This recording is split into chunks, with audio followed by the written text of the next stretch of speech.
Okay.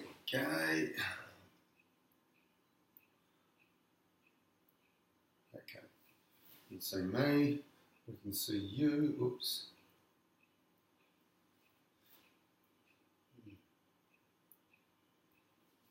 Cool. Far away. Where is it recording? That side or that side? Both. So I can flick between the two. Okay, yeah, okay. By the way, what's the date today? Today is the something or other, 17th or something. So it's March 9th, 11th. 2018. Yeah. And I'm 55 years of And age. it's a Sunday. And it's a Sunday. I'm 55 years of age and you are 80. 80. That's correct. So we are recording this for posterity. Oh, yeah. We are recording this so that we have a record Yep. for my children's children, That's right. so that they know a little bit about my father, their grandfather, their great-grandfather, and so on. So you were born in 1937, Yep. 12th of September 1937. the 12th of September 1937, and tell us a bit, by the way, where were you born? Born in Subiaco, in the hospital in Subiaco. And Mum was Connie, yeah. and father was William Ernest. Bill. Bill. Bill was his name, yep. And, well, my memory is of you living in Vincent Street, Netherlands. Yeah. Was there any place before that? Only Subiaco Road. That's all I know. Okay. Yeah. In Subi? In Subiaco, Okay. where it was a family home of my grandmother and grandfather. And then you... Then they obviously moved out somewhere. I don't know. They went into Vincent Street, Netherlands. You didn't build that house. Your mum and dad didn't build that house. Oh yeah, they did. Well, I assume they built it. Yeah. Yeah. Okay. Yeah. And that was where basically you grew up. Yeah, it was. Oh God, yes. Yep. It wasn't until I married Pamela Ann Then you moved out. that I moved out. So the big question is, you lived there from basically just shortly after you were born in 1937. Yeah. I don't know what date we went to before we. Well, it wasn't until Pam and I got together that we moved Yeah. to Hollywood. Hollywood for a very short time. Yeah. Backtrack to Netherlands. Yeah. Tell us about Vincent Street, Netherlands, because this is in the 1940s. Yeah. So you're born in 1937. Yeah. World War II started in 1939. Yeah. America got pulled into it in 1941, of course. Yeah. Pearl Harbor. That's right. What's your memories of the war, the Second World War? I know that you moved up. Yeah. The only memory I have of the Second World War is when my first day at school, we moved up to the hills because the Japanese were going to invade Western Australia. So we went up to the hills and we stayed in my Uncle Clem's house in Leone Road, was it? Lenore Lenore Road. And my first day at school was up there. Mary's Mount. Mary's Mount. Yep. It still exists, I think. Yep. And so I spent the first day at school there. I don't think I was there much longer than probably 12 months. Anyway, that's by the by. But that would have been you were born in 37. That means in 1942, 1942, you would have been 5 years of age. Yeah, that's Grade right. 1. Yeah, that's right. Any other memories of the war? Not really. The only memories I have is of the area that I grew up in. Do you remember the war finishing? No. I mean, you were 8. No. Yeah. So tell us, so now we've got this span of time between at Vincent Street and growing up, and obviously you went to Claremont Elementary. Oh, Claremont Practicing. But so in those days we had Vincent Street, Netherlands. Yeah. You were 56 or 54. What? Number 56 or 54. Oh, 54. I thought you were talking about age. No, 54, 1956 or 54. that's- Oh, well, that'll just keep going. Yeah. So what's your memory of the road? And was there much bush around? There was all houses, obviously. Yeah, I would imagine it'd be mostly houses. There was an alleyway running behind all of the houses in those Yeah, days. that's right. What was the alleyway for? The alleyway was where the toilets were backed onto, and the toilet man used to come and open the door, pull out the dunny, and put Which a was- fresh one in. Was that a tin can or whatever? Well, I suppose it was. Yeah, Yes. would have been. Would've been And a they put smelly a job. new one, and they'd take the old one away, and all that sort of thing. I don't know how many times a week they did that, but I would imagine they'd have to do it 2 or 3 times a week. So that was what it was for. Now, this lady will have long since passed away, so we can record this. Tell us about the time you used to... Myself and Johnny Gilbert, we went down the lane one day, and we were cheeky little kids, and we waited till the lady sat on the toilet, and we could see it through the door at the back of the toilet, and then we hit it with a stick, bang, bang, bang, bang, bang, bang. So And then you we lift ran- up the latch and there'd be the tin can Yeah, she's yeah, sitting on, yeah, and then whack it with a whack, stick yeah, that's and it. drop it and run like Yeah, crazy. yeah. So we would have been about probably 4 or 5 years of age, maybe 6. What, Yeah. what games did you play in those days? Footy, that's about all we played. Yeah, I mean, you would have been played the normal chasey and hidey Yeah, and climbing trees and Yeah. all that stuff. yeah, that's about all. And you said, I remember we were just talking about it just recently, Non, Dad's mum, Connie, why did she like to be called Non? Mixture between Nana and Connie? Probably was, I don't really know, I've never been able to answer that. So, I remember we were talking about her, Yeah. and there was like a hole in the wall Mm. in the kitchen of the house, and there'd be like a latched door that you could lift up. Oh, yeah. He said something about the bread man used to deliver The bread bread man used to deliver, and so did the local to the grocer or whatever. grocer. He used to, because this was a, what do you call it? Anyway, he could open it from the outside Yep. and put the bread in there. Yeah. Or the other guy would open the outside and put the cheese and all the rest of it in, and we could open it from the inside and get it. Mm. So it was all personal. They just Yeah. come walk around to your backyard. How would Non make the order? How would he know she wanted bread? I don't know. We This did is have, before we did- TVs. Yeah, but we did have a phone, which means you could have used the phone, but it was one of those phones where you had to dial, pick it up and you dial and dial. Yeah. So it's a wall phone where you would hang it up. Yeah, and You'd hold on to the... Yeah, I don't know. They must have done it that way because there's no way Mum would walk down 4 blocks, Yeah. 5 blocks. To Stirling Highway or whatever it was.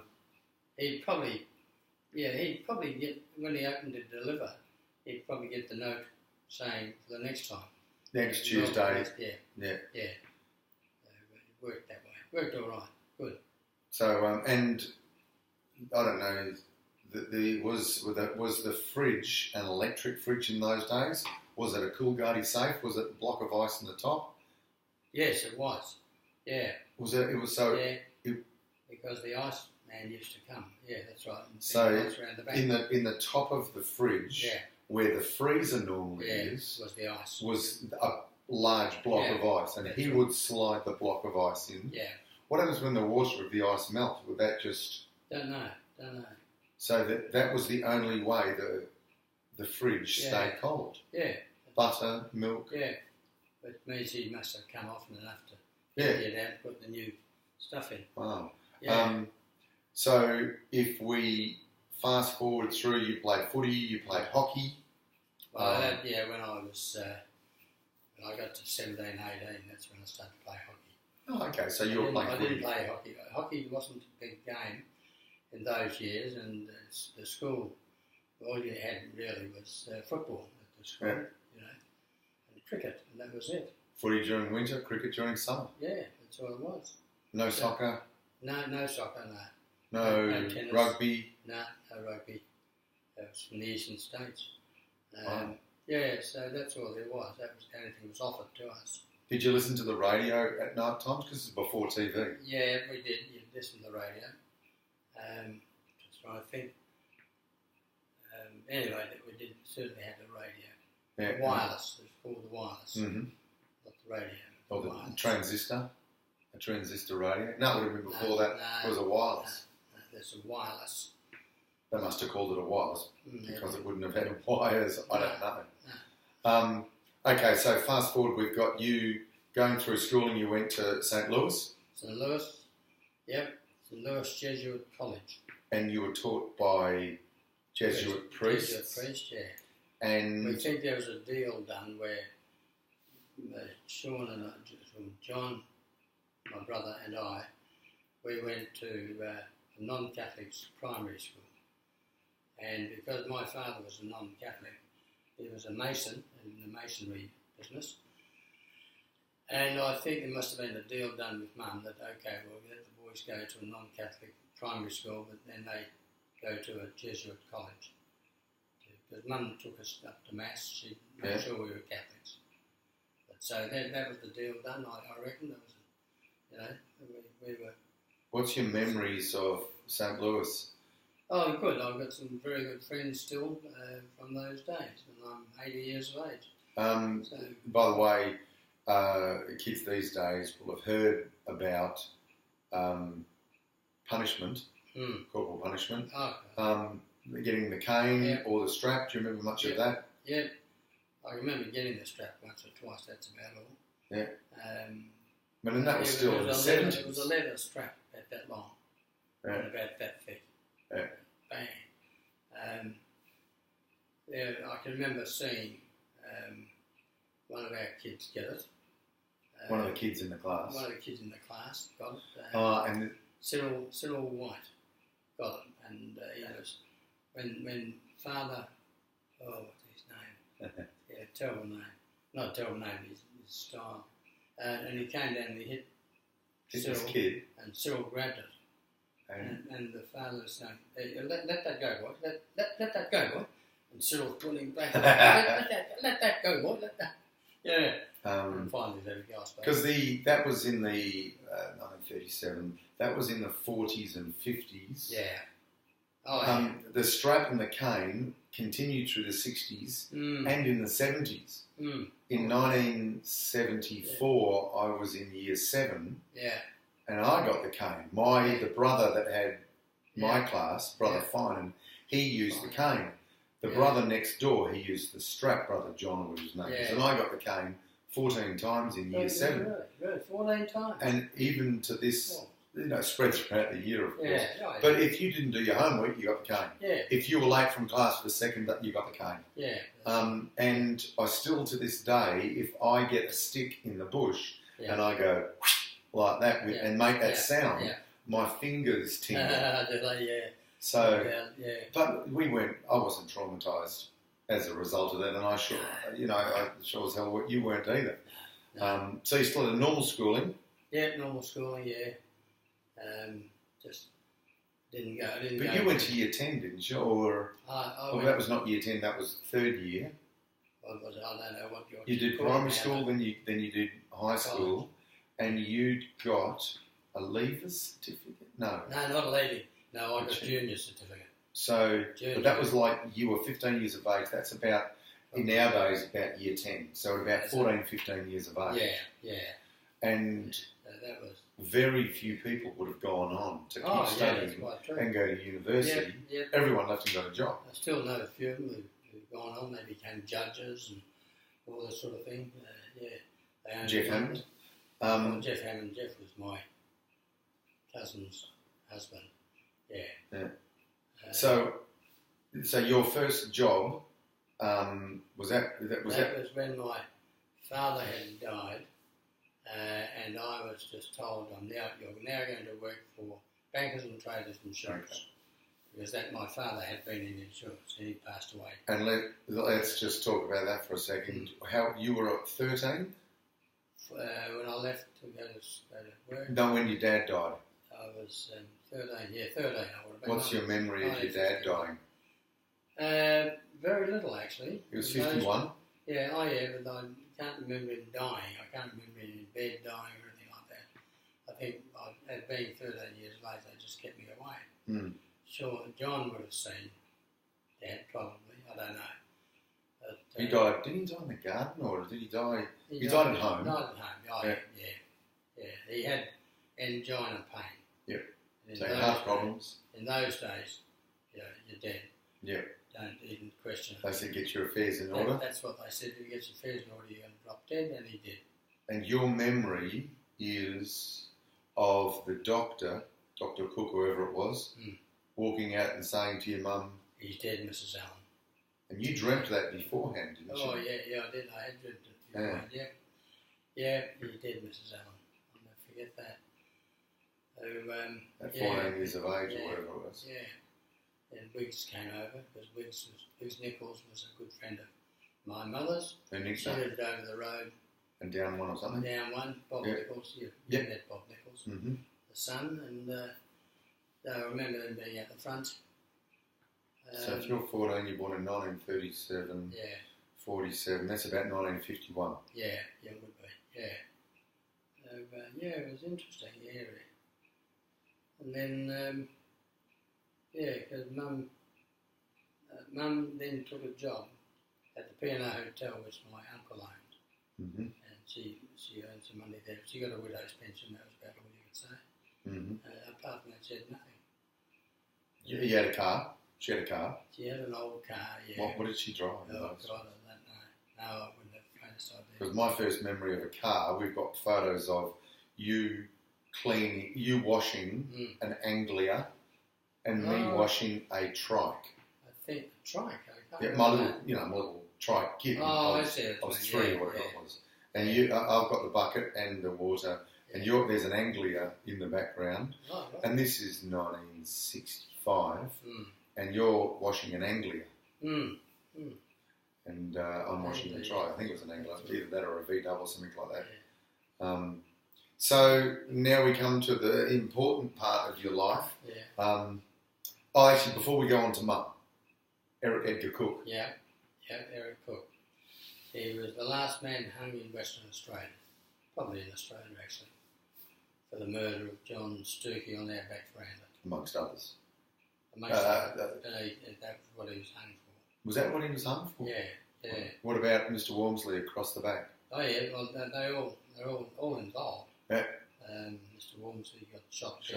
2 o'clock in the morning. 2 o'clock in the morning, he just Eric Cook rang the doorbell. 2 o'clock in the morning, Mr. Wormsley opened the door to say yes, it's something. Bang, shot him dead. Came through and shot John Sturkey. He stood at the bottom of your mum's bed. He I'd decided been born. not to shoot her because she got too old. I'd been born at that stage, so you and me and Mum were living in Mount Claremont, and that'd be right. I wouldn't have been in Hollywood. That's okay. It's still going. So, that's right. Anyway, and Mum, your mum was there. Her sister was there, Pauline. Who was it? She was my cousin. There was someone else there at the time in the house. I know Pauline was over visiting from Canberra. Okay. She was my cousin, of course, and still is. Yeah. And Mum had set up a bed for her in the spare room to sleep out or whatever it's called. No, it wasn't a sleep out. There was the main room with the fireplace and all the rest of it, and alongside it was the dining room. Yeah, I remember that. So Mum had set up a bed in the dining room. Okay. So Eric Cook walked in and obviously didn't see her. Decided not to kill Non because he was too old, and then took off and did his other deeds. And shot John Sturkey. That's right. So Pauline heard this noise going outside, and she's thinking, John, let's shut up and go to sleep. In the end, she got up and went out, and John had been shot through the head. Wow. On the back veranda on a hot summer's night. When in those days, I slept outside on the veranda also. Wow. But Marnie and I were then just married. Yep. So, but we all slept outside on the hot summer's night. That's what you did. I remember you pulling a a mattress onto the back lawn at Landon Way, Yeah. and all of us sleeping, because it was too hot to sleep Yeah. inside, all of us would sleep on a mattress Yeah. on the back lawn. Yeah, I wouldn't doubt it. Yeah, that's what it was. And that was at Yeah. 15 Landon Way, Mount Yeah. Claremont. Yeah. That's So right. that was where, if we bypass, that event, Mm. and so then I come onto the scene in 1962.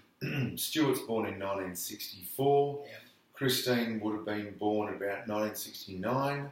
So in the 60s, you and Mum had 3 kids, Yeah.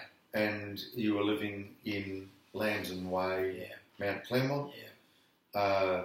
What are your memories of that? Of that house, or Mount Claremont. of Not much, I must admit. There's had some nice neighbours who yeah, it's true. knew later on, but There were kids up and down the street, the kids- Johnny Aquila Johnny Aquila, and that's right. Willie, or what his name Yeah. was, down the road. I'm sure Stuart had friends too. I Yeah, just remember yeah. my friends. Yeah. Who'd you work for then? Was that was in Well, West Australia, or was that in No, Imperial they Print? were Bankers and Traders Insurance. I think I still worked for them. Yeah. For about 5 years I worked for them, I think. Okay. Yeah. So that was, what did I say? Because in 1969 we went to Melbourne. So you were Yeah. given the Yeah. job of running the West Australian from the Melbourne offices. Yeah, that's Is right. that right? That's right. And that's in 1969. Yeah. To 72. We just moved to Karrinyup. Yeah. So in 1969 we moved to Karrinyup. We were there for about 6 months, and you got this posting in Melbourne. Yeah. Yeah. So Karrinyup in 1969 was largely bush. Oh, You- good, yeah. You Yeah. built 15, it was Yeah. number 15 again. We you didn't built- build it, no, it had been built prior to us buying it. The owner had, the new owner had died. There was some reason from, anyway, we were the second owners. Oh. The first owner had died. He was a journalist, I think. I'd have to look it up, I don't know. Right. Mm. So, so at this stage, were you working for the West Australia? Yeah. So you must have Yeah, gone pretty from sure. Bankers and Traders to West Australia. Hang on, did I go somewhere else in between? Imperial Print. Imperial Print. That's right. Bankers and Traders, Imperial Print. Then, And then I started my own little business with Bob Hensel. well, that was way down the track, because that's in the 70s now. So because you were West Australian, working for the West Australian, we spent 3 years in Melbourne from 1969 to 1972. the WA newspapers. Yes, working for WA News. I was grade 2, 3, Yeah. 4, and then 3, 4, 5, but a bit Yeah. of grade 2 because we were there for 3.5 years or whatever. And then I went back we came back, so we were living in Ursa Street, North Baldwin, in Melbourne, and then the whole family, we all came back and we moved back into Yeah. Wincanton Road. Wincanton. So your Yeah. adult life was spent really working in the newspaper or media type. And by the way, just backtracking a little bit, you did 2 years of national service. Yes, I did. No, we did 3 months of national service, and then we had to do 2 years part-time. In other words, once a month, or once every couple of months, you had a weekend in national service up at Northern or somewhere else. Training. Training. But I was never full-time for 2 years. Yeah. I did the first 3 months, and then you're supposed to do 2 years part-time. Okay. So I did the 3 months, mostly at Rottnest, bit at Northern. Battle of Rottnest. Battle of Rottnest, yeah. And then What's your memories of national service? Now this is post World War II. Post World War II, Yeah, and prior to Vietnam. yeah. Vietnam was in the 60s and of course in the 70s. And you would have done your national service in the late 50s before you Yeah, married Mum. 1956. Okay. I was in national service. Yeah. And then we went for the 2-year tricky little thing. We had to turn up once a month or once every quarter. And I was in the 24th Heavy ACAC. What does ACAC mean? Well, that was the big guns band. Okay, yep. Where the ACAC came from, I don't know. And so anyway, after 3 or 4 or 5 months, they decided to disband it because it was out of date. What, the ACAC or? The gun was out of date. Oh, wow. So we were given the choice: do you want to go into another section, or do you want to pull out? Well, they couldn't beat us to the gate. We pulled out. Yeah. Wow. So I got away with that. Yeah. So that's all it was. That was all I did for your safety. And safety of your family ran and away. We ran away. you led the charge in the wrong direction. Yeah. So, of course, all kids would have done national service in those They days. had to, yeah. And when did national service finish? I suppose whoever's looking at this video can look it up. Yeah. It would have been. Yeah. Good question. Yeah. So anyway, let's go forward again. Melbourne. We're now in primary school, moving to high school. We moved back to Wincanton Road. Karrinyup originally, the freeway stopped at. Was there a freeway when you first moved? No. There would have been just the main, like a main somewhere road. at Scarborough Beach Road, probably. Or something like that. Roads would have finished. Yeah. Like Karrinyup was the end of the world. To get to there. And Non said that. Karrinyup Road finished almost in the same area that we're living in now. Yeah. And that was where Karrinyup Road finished. And I remember you said that Karrinyup was so far out in the bush. Oh. She said that if you ever move to Karrinyup, I'll never come and visit you. That's exactly right. I told her where we bought this house. Yes. And I showed her a map. That's her exact words. Don't, it's too far, I'll never come visit you. That was it? Yep. She still used to drive out there, no trouble at all. Yep. Yeah. So,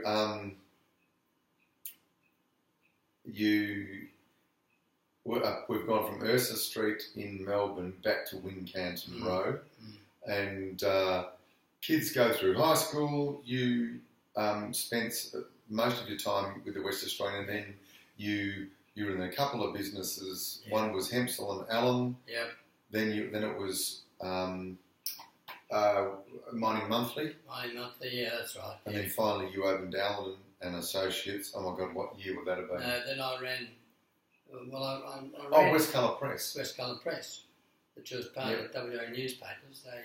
That was in Fremantle. They made me general manager of the West Australian Newspapers Commercial Printing Division, and I changed the name to West Colour Press. And then after. Where'd you get that from? Where'd you get the words Western Australia colour? They're still using it, I believe, in their makeup now. That doesn't get used at a retail side, but they use the name West Colour somewhere in their operation. It was just after 10 years I got sick of it. And what made you choose advertising representation? Because by the way, Allen and Associates represented other companies. In those days, you could. This is before email. This is before faxes. I think. I don't know. Oh yeah.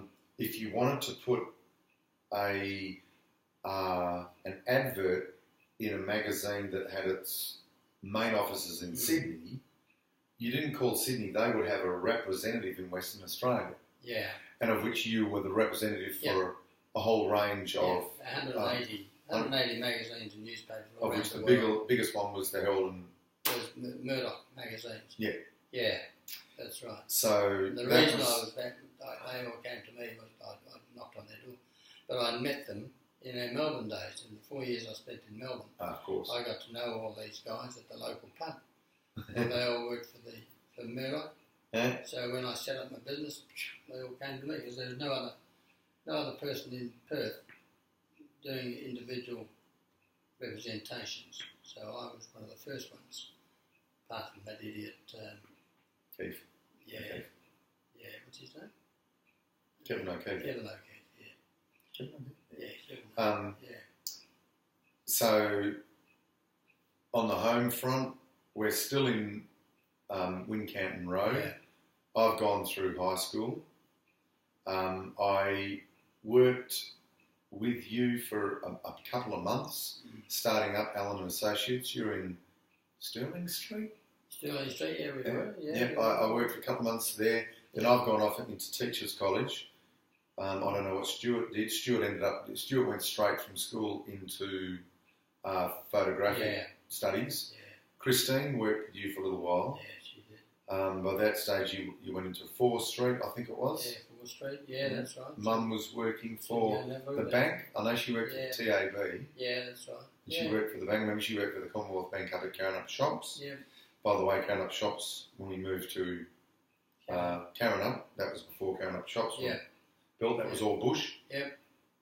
I used to jump the fence at Wincanton Road and run through the bush to get to primary school, Carron Up Primary School. Right.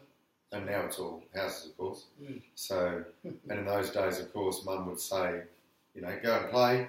Dinner is at be home before sunset. Yeah, 6 o'clock. Yep, so it was in the days before. You didn't have to worry about us getting hit by a car or grabbed by a stranger because that just didn't happen. No.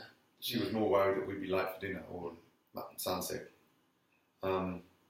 So, any other memories, because that's half an hour, any other memories of No, I think that's enough. your upbringing? Yeah, I'd like to sit and watch it again, watch it all.